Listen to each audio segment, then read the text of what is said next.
Di episode sebelumnya tombak neraka hancur. Dan dari tengah api kehancuran, bangkit sang legenda. Dalam sekejap, tangan Lindong menembus raksasa api Zhu Tianhuo, tak sekadar serangan, tapi deklarasi perang pada seluruh dunia. Api jiwa membara disedot abis. Tombak iblis menyerang, dihancurkan telanjang tangan. Zhu Tianhuo, Jenderal Agung Kekaisaran Gan Besar, terjungkal, berdarah, dan tak berdaya. Dan saat suara Lindong menggema, kalian berdua telah kalah. Di sisi lain, Little Flame menghantam Mu Huang hingga tubuhnya meledak seperti gunung roboh. Hari ini, dua jenderal jatuh. Dan dua legenda lahir. Lindong dan Little Flame, resmi masuk peringkat Nirvana. Pertanyaannya sekarang, sejauh apa Lindong akan terbang di Perang 100 Kekaisaran?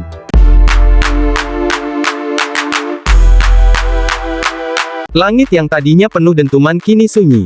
Namun, udara masih bergetar, menyimpan jejak dari pertempuran luar biasa yang baru saja mengguncang dunia.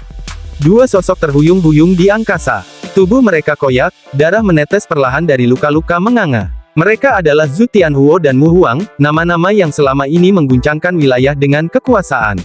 Tapi hari ini, mereka telah dikalahkan. Dan di depan mereka berdiri satu pemuda, Lindong. Jubahnya berkibar pelan, tapi auranya memancar tajam seperti pedang surgawi. Sorot matanya tidak congkak, tidak marah. Ia hanya tenang. Namun, justru ketenangan itulah yang membuat dunia membeku. Ini bukan kemenangan biasa. Lindong, anak dari kerajaan kecil tak dikenal, telah menumbangkan dua raksasa dari kerajaan super, dan semua mata menyaksikan keajaiban itu. Di sisinya, berdiri dua bayangan yang sama luar biasanya. Little Flame, raksasa bertubuh baja dengan luka-luka bak ukiran perang. Dan Little Marten, sosok pemuda dengan senyum tipis, tapi matanya, seperti malam tanpa bintang, dingin, tajam, dan misterius. Tiga pemuda, tiga kekuatan. Aura mereka bagaikan gunung, menekan seluruh langit. Mereka bukan lagi sekadar praktisi. Mereka adalah ancaman bagi tatanan dunia lama. Zhu Tianhuo menggertakkan giginya. Mu Huang hanya bisa menghela napas lemah. Kita tak bisa melawan mereka. Tapi Lindong tak mengejar. Ia memilih untuk berhenti. Bukan karena lemah, tapi karena kekuatannya cukup untuk bicara tanpa membunuh. Aku menantikan pertemuan kita berikutnya, ujarnya datar. Namun sebelum pergi, suara dingin Zhu Tianhuo menusuk udara. Warisan yang kau bawa, akan menjadi beban. Dan di Perang 100 Kekaisaran, kami akan menunggumu. Dan mereka pun pergi. Tapi ketegangan belum hilang. Yang tertinggal, hanya kesadaran bahwa badai telah lahir. Jika kau pikir mereka merepotkan, kenapa tak habisi sekalian? Senyum licik menyeringai dari wajah Little Marten. Tapi Lindong hanya tertawa pendek. Kerajaan Gan Besar punya 3 raja, 4 jenderal. Dan tadi, baru 2 yang paling lemah. Ia menatap langit, suaranya lirih, namun syarat dengan tekad masa lalu. Dulu, aku adalah semut yang hampir diinjak oleh Lin Langtian. Tapi sekarang, dia telah hilang. Dan aku, berdiri di sini. Langkah baru dimulai. Tujuannya, zona inti medan perang kuno. Tanah penuh tantangan. Tanah tempat takdir ditulis dengan darah. Dan Tianzhen, penguasa angku itu kini gemetar, jatuh berlutut. Orang sepertimu, bukan ancaman, ucap Lindong dingin sebelum pergi. Langkah kaki Lindong, adalah langkah seorang legenda. Langit biru membentang tenang di atas hutan purba. Namun ketenangan itu, pecah oleh 3 kilatan cahaya. Lindong, Little Flame, dan Little Marten melesat bagaikan kilat. Di bawah mereka, pepohonan retak seolah dicakar oleh raksasa tak terlihat. Perjalanan ini, tidak akan selesai dalam 2 atau 3 hari, kata Lindong, matanya menatap jauh ke depan. Tujuan mereka adalah 10.000 kota gajah, kota suci di jantung wilayah tengah. Di sana, monster berkeliaran dengan wujud manusia. Para praktisi Nirvana, adalah norma, bukan pengecualian. Dan tiba-tiba, Little Flame, warisan apa yang kau dapatkan dari White Tiger Hall? Sebuah teknik, cermin skala bintang harimau putih. Namun, percakapan mereka terhenti. Udara, mendadak dingin. Little Marten menghentikan langkah. Matanya menyipit. Kita sedang diawasi. Lindong menyebar energi mental. Tapi, tidak ada apa-apa. Dan justru karena itulah, dia tahu, ini bukan pengawasan biasa. Cahaya ungu hitam meledak dari tangan Little Marten, menciptakan jaring energi korosif. Tapi seketika, 2 bayangan hitam muncul dari distorsi ruang. Sosok misterius, kuat, dan menakutkan. Kami sudah menunggumu. Pertempuran pun meledak. Little Marten menjadi badai. Sayap tajam membelah udara. Little Flame menghantam dengan tongkat meteoritnya. Tapi musuh membalas dengan palu emas raksasa, dunia berguncang. Mereka menggunakan energi tubuh emas. Mereka bukan biasa, bisik Lindong. Little Marten menyeringai. Lalu, ia membuka mulut. Dan dari sana keluar kegelapan. Surga menelan cahaya iblis. Langit berubah menjadi malam. Semua cahaya terserap. Dunia menjadi senyap. Teknik ini bukan sekadar serangan, ini kutukan dari zaman kuno. Pertempuran baru telah dimulai. Musuh lama muncul dari bayang-bayang. Rahasia masa lalu menampakkan taringnya. Dan di tengah semuanya, Lindong harus memilih, bertahan, atau mengoyak langit dan bumi demi menulis ulang takdirnya. Matahari tenggelam perlahan, menyeret langit ke dalam pelukan malam yang pekat. Namun, malam kali ini berbeda. Ia membawa serta kegelapan yang bukan milik dunia ini. Dari ujung cakrawala, cahaya hitam mengalir seperti tsunami langit.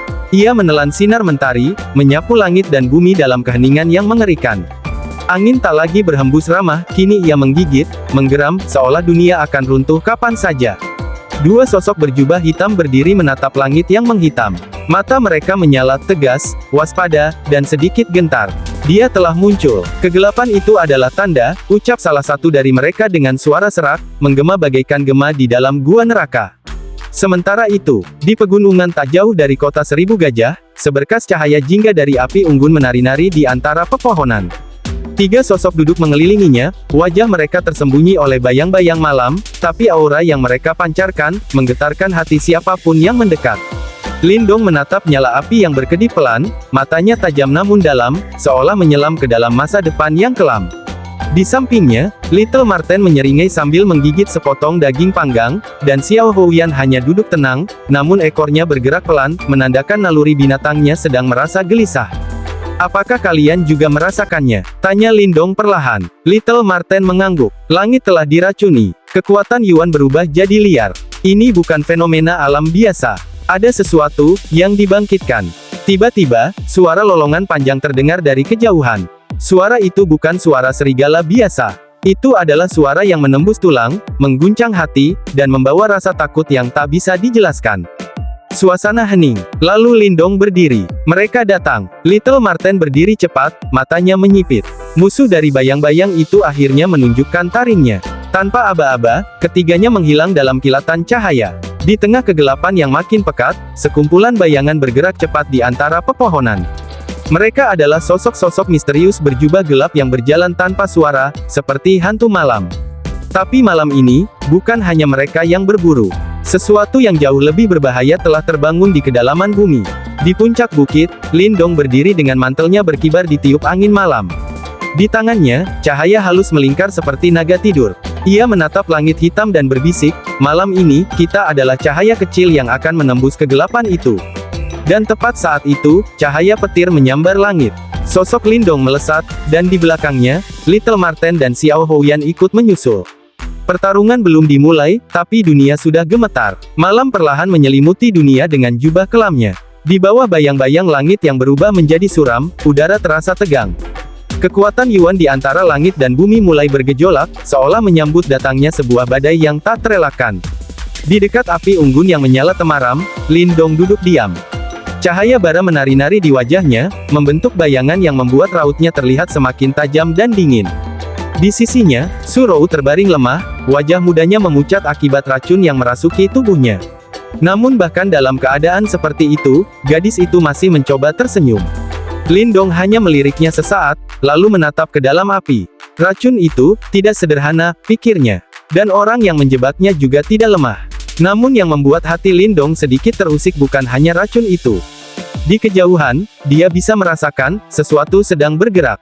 Seperti seekor binatang buas yang perlahan merayap keluar dari sarangnya, mengincar buruannya. Ledakan dahsyat mengguncang jalan utama di antara pepohonan lebat. Pohon-pohon besar tercabut dari akarnya, terhempas seperti ranting kering. Sesosok tubuh melayang di udara, terbanting ke tanah dengan keras, menggores permukaan bumi hingga membentuk parit panjang sebelum menghantam pohon besar dengan bunyi gemuruh. Sosok itu menggeliat dalam luka dan darah, tapi matanya tetap menatap tajam ke depan. Itu adalah salah satu dari kelompok pemburu yang sebelumnya sombong menantang Lindong. Namun kini, mereka hanya menjadi peringatan bagi siapapun yang berniat main-main dengan pembawa simbol takdir. Langkah kaki menggema di atas tanah yang retak. Dari balik debu dan puing, Lindong muncul.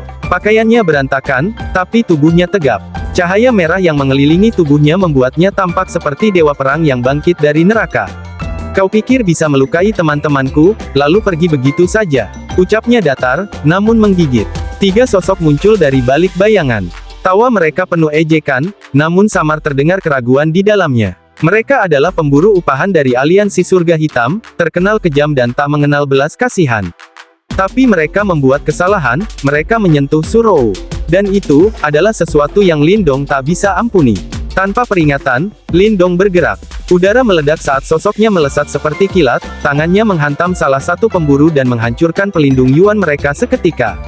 Tubuh itu terpental, berguling-guling di tanah sebelum menghantam batu karang dan tak bergerak lagi. Yang lain mencoba menyerang balik, tapi Lindong sudah berbeda.